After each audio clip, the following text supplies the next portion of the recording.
having chapter 11. This is page... Quasi-experiments. No, madam. Ex-Post-Facto Research. Okay. This page 163 of our textbook. Okay. Okay. So shall I go straight away into the subject? Yeah. No, that was. Everybody is okay.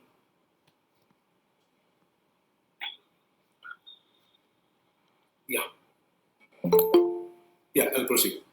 So, see, I'll first start with the term ex post facto, what it actually means.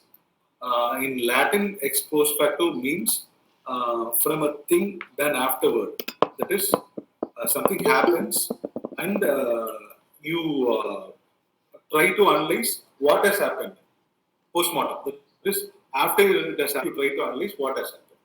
This is actually ex post facto. In legal terms, this is actually called retroactive analysis. So, for the simple example would be, see, for example, suppose Tamil Nadu passes that alcohol is illegal on, say, for example, 2nd April. Now, the state cannot punish a person who has procured alcohol on 31st of March, since the legality came into effect only on 2nd of April. So this is basically ex post facto. It would be unfair to retroactively change the chances of the citizens. So this is an example of an ex post facto. So ex post facto research is basically it is a empirical investigation where the researcher does not have direct control over the variables. Since it has already happened, the particular thing has already happened. So there is no scope for the researcher to manipulate the variable. This is ex post facto research, put it simply. Is this going to be on any variable, or it is only for the secondary variable? Any variable, madam. Any variable. Basically, independent variable will be your cause, and dependent variable will be your outcome, will be your effect. Correct. So, unless you manipulate the independent variable, you have no control over the outcome. Exactly. So we are not manipulating anything in ex-post-facto research. Okay. This is a research of what has happened, analysis of what has happened already. Okay. So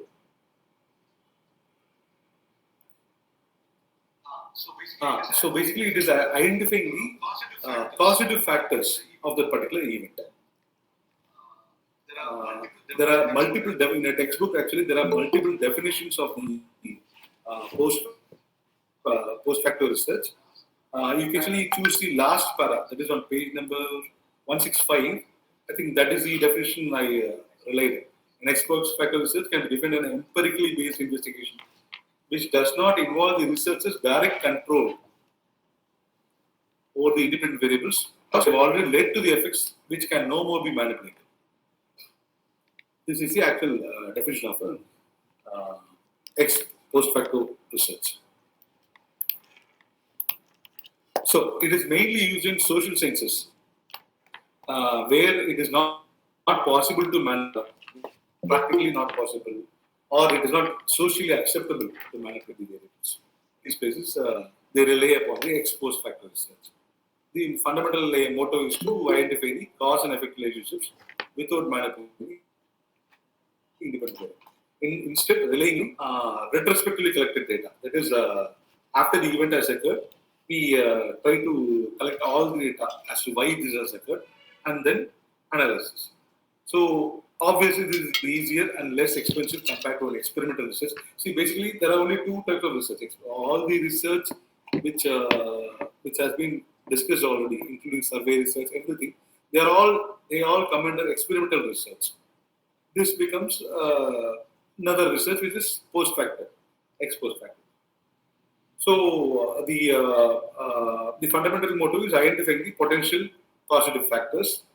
The researcher actually tries to predict uh, what are all the causes for based on which this outcome, this effect has happened, which has already taken place.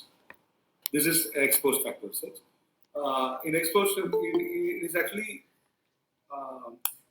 it is keep on asking themselves, query themselves as to what factors might have resulted in this occurrence. See, for example, your investigation after this 9/11 attacks or around 26/11 November attack on Taj, Mumbai, all these things after it has happened, analyze as to why it has happened. So this is basically what is called as an ex-post-facto research. I hope I'm clear here.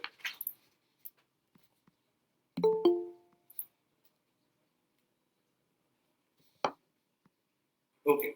See, so cause and effect relationship, because this is the term which often repeats in this whole chapter. I'll briefly explain about the cause and effect relationship. It is basically a relationship between events or certain actions where one event that is the cause leads to another event without the effect. Here, the cause is a catalyst or it may be a motive, uh, which ultimately brings about a reaction. Uh, Whereas an effect is a condition, an occurrence, which will be resulted due to several causes. So this is basically what is called a cause and effect relationship.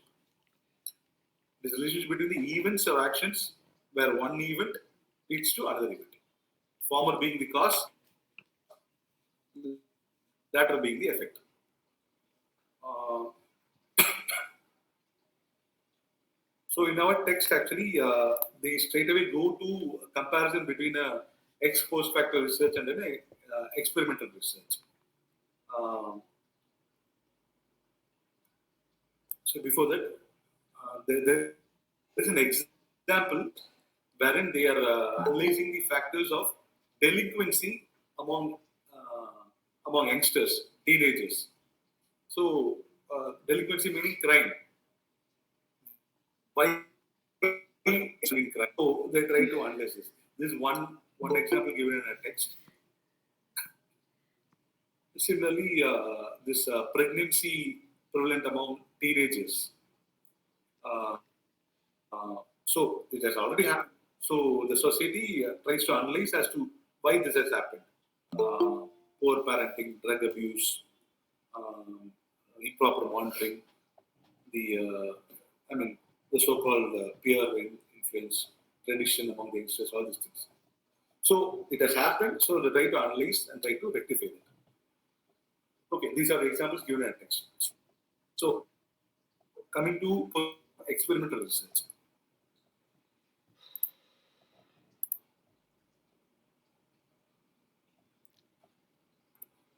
I'll quickly run down what is given in a text. See, in an experimental research, um, actually you are actually manipulating the variables, as Madam already told in the previous meeting. The researcher actually tries to manipulate the independent variables in order to examine its actual effect on the outcome, the dependent variable. So the researcher can actually randomly choose a variable and choose a degree of manipulation. All these things can be done in an experimentation. It is subject to the degree chosen, subject to the inputs, the outcome differs. Whereas in an ex-post-facto research, the researcher has no option to manipulate the independent variable. So this is the one difference. But there is one danger in this post-facto research. If you can refer to page number 167, it is actually what happens when you try to analyze that, after an event has happened, that this is the cause, this is the effect. Simply because over time, for example, on 30th March, this has happened. 31st March, this has happened. So 30th March, the event that has happened on 30th March actually led to 31st March. If you are going to arrive at that conclusion, that is a danger. Sometimes, factor, merely the temporal factor need not be the case. I'll just actually this is what is explained as post hoc fallacy. It is actually a bias. I'll try to explain somewhat about the post hoc fallacy. See, the term post hoc is again derived from Latin. It translates to something like after this, therefore, because of this.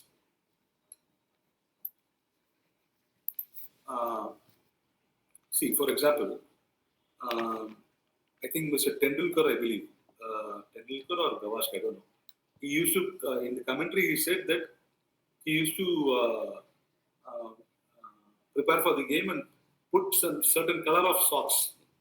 If he wears that socks, they'll end up winning. Okay. So, he says, I wore my socks, this, say for example, red socks, which is lucky for me. And so, because of this, India won the game. But in actuality, it is not so. This is a typical example of a post hoc fallacy. I prayed for good weather, and so it did not rain. So my prayers influenced the weather. The stock market crashed after the president's speech.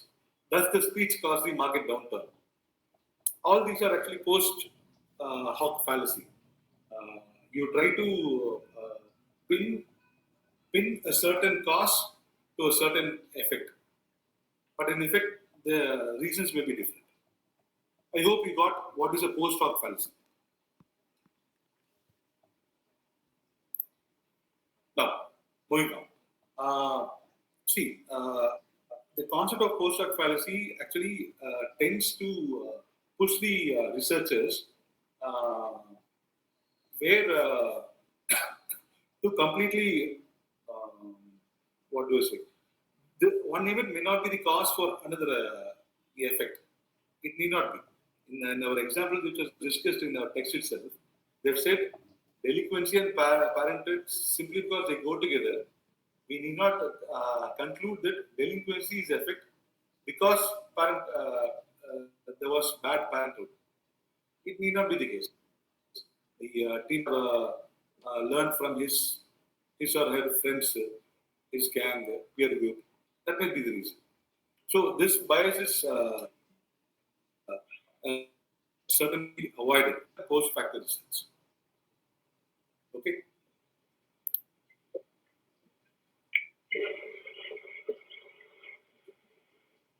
Yes, Mr. Arun.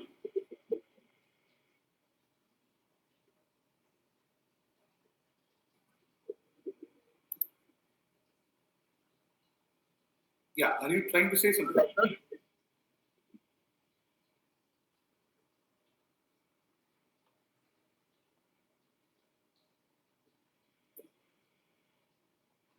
Please mute. Yeah. So there are two types of ex-post-factor research. In our text, you may refer to page 167. There are two types of research. This is a correlational research and a criterion research. That is, correlation is also called as a causal research. That is, cause and effect, our typical research. You compare two entities. The cause is, you after the event has happened, you try to pin the cause to the effect. So you try to understand how is that happened. Whereas a correlational research, it is actually you are identifying the anchors of presently existing condition. So naturally, it involves collection of two sets of data. One which is available right now, which is retrospective, and one which was available earlier. The example given in the text is actually the causal factors for anger in school students, where anger is the outcome, the dependent variable, and the independent variable will be your upbringing, parental upbringing, low self-esteem, emotional competence, etc. These are the independent variables. The difference between anger and other independent variables, the researcher can conclusively state as to what happened. This happened because of this. This result has happened. Okay. There is another type of post-facto research which is called the criterion group or a causal comparative approach. Here, actually, two entities are different where in a certain entity, some causes are there because of which an effect has happened. In another entity, in another sample, that cause is absent. That independent variable is absent. So, you compare the outcomes. This is called a criterion group or causal comparative approach. I hope it's clear.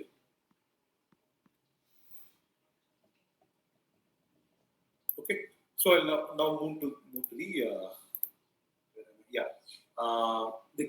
as displayed in the slide, correlation study identify the antecedents of a present condition. It basically involved collecting two sets of data, retrospective data and the earlier data, determining the relation between the two data sets, identifying the possible causes for a current outcome. Criterion group studies involves, it actually aims to discover the possible cause for a phenomenon by comparing subjects. Only thing is that two subjects should exhibit a particular condition, but they need not be of similar causes. Now they try to bridge the gap between the descriptive research methods and the true experimental research. See, actually, as I earlier told, see, for example, let us take that socks example. A certain person put a socks and India one. In another sample, the person does not wear socks and India one. Okay. So here it is absent. So it actually the research differs on the variable, which variable we are choosing, the independent variable we are choosing. Okay. So the key difference actually between the two types of research, the former, that is our actual correlational studies, the causal effect studies, actually only looks at the relationship between the variables, whereas the criterion group compares the whole group, and they need not be without a particular character also.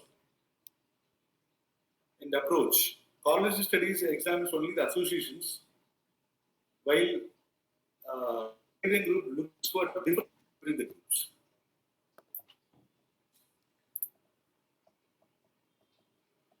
I hope I'm clear, or can somebody interact? Sorry, Anbu, I joined only now. Sorry.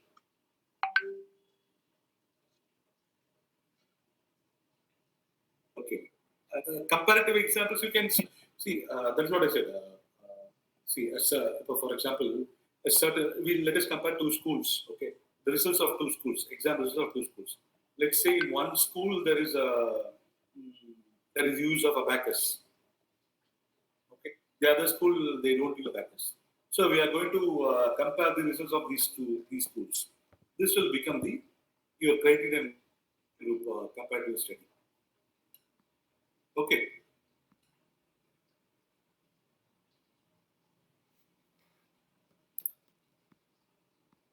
So the next difference lies in the analysis.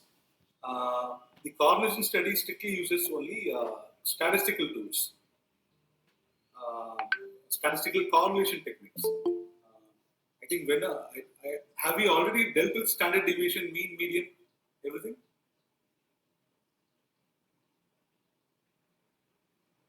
Yes, I did when I was in MBA. Yes, ma'am. Bear with me. During our 10th standard, we studied. 15 years before. Yes. Standard statistical tools which is used for correlation are used in your correlation studies. Awesome. Whereas in criterion group, it is actually all the tools which are used for comparison. Your pivot method, your what we use in Excel, everything which are used for comparison can be used in analysis in the criterion. But both the designs are useful in our Ex-Post-Facto research because we are basically trying to trace back what are all the causes, and we have to conclude that these are all the causes. We have to rectify this. So both are useful. Okay. So there are some advantages and disadvantages with regard to your Ex-Post-Facto research. See, before that, there is a small, in page number 168, they are basically trying to narrate what are the characteristics of an Ex-Post-Facto research. They are all the compilation of whatever I just told, I discussed.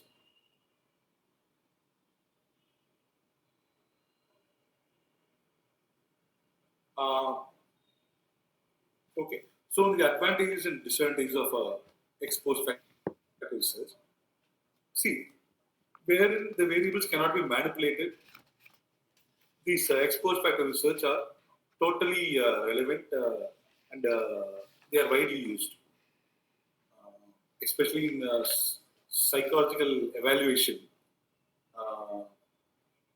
You might have seen in many videos where the individual comes and says, I reacted this way to a particular stimulant, I reacted this way. So they'll go back from the current question as to why the particular individual reacted that way.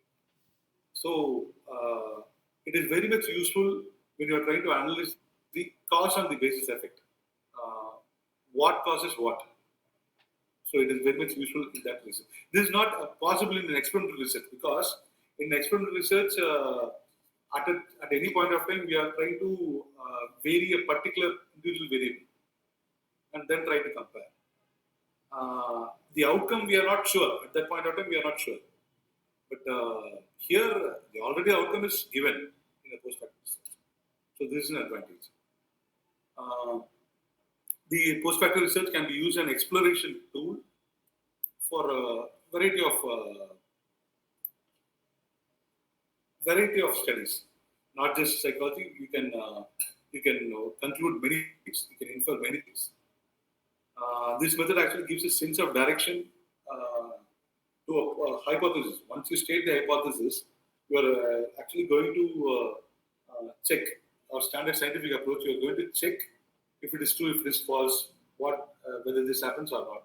So experimental research, post-facto research is actually research done after the event has occurred. So it is a very good source for your hypothesis, both checking the current hypothesis and introducing new hypotheses, so that they can be experimented at a later part of time. It is less time consuming and economical, and it gives a chance to the researcher to analyze based on his personal opinion and conclude. Disadvantages. So obviously you don't have a control. That's already happened. You don't have a control. So you cannot manipulate the independent variables.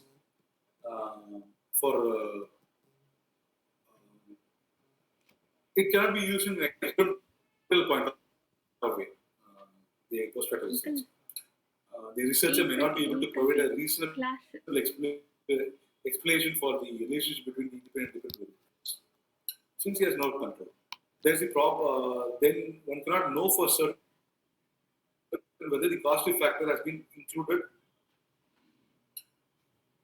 because there may be several causative factors for an event. Okay, so there may be a bias of interpretation. This post hoc fallacy I told about, post hoc assumption. That bias may pronounce, and our conclusions may not be factually correct. And there is only limited sample. See, you are basically analyzing an already happened event, so the sample is limited.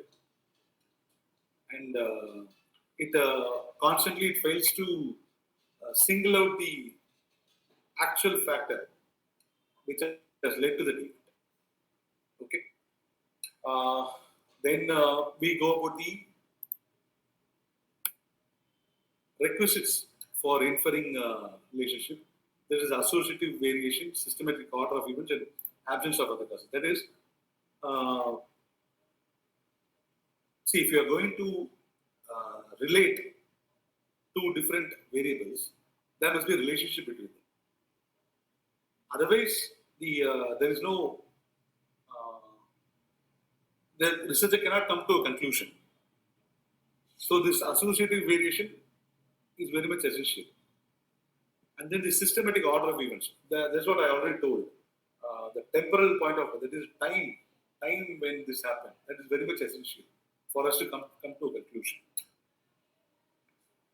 And obviously, if we are not unaware of the complete data, complete knowledge of what has happened, our final conclusion will be wrong.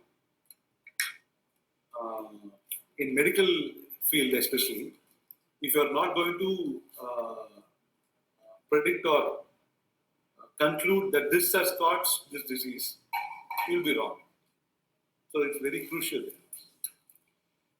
And finally, our text speaks about the steps of an Ex-Post-Facto Research. I've briefly, basically, you have to identify the problem, exact problem. Then you have to go about existing research, all the existing research or similar studies, which can help us in analysis. Maybe in the future we can predict and try to prevent it. And then the formulation of hypotheses. As I told you, the Ex-Post-Facto Research is a rich source for hypothesis formulation. And then designing the approach, how to move with the hypothesis in the future. And then validity of the research. The researcher can get to validate the significance of the research because he already knows the outcome. If it has happened, and he knows the outcome. And interpretation of our conclusion based on the hypothesis. After interpretation of everything has concluded, we can interpret in such a way as to try and recommend some things, or we can the variety of possibilities. Okay, I've quickly tried to run down the chapter. I hope it was clear and covered everything.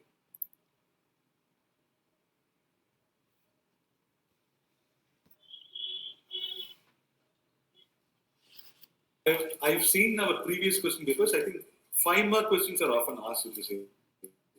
That's it. Other than that, some maybe they can ask define post-fact fallacy, define the cause and effect relationship. What is an Ex-Post-Facto research? These questions are often repeated. That's all. So that's all to do this with this chapter. If you have any doubts, okay, please ask.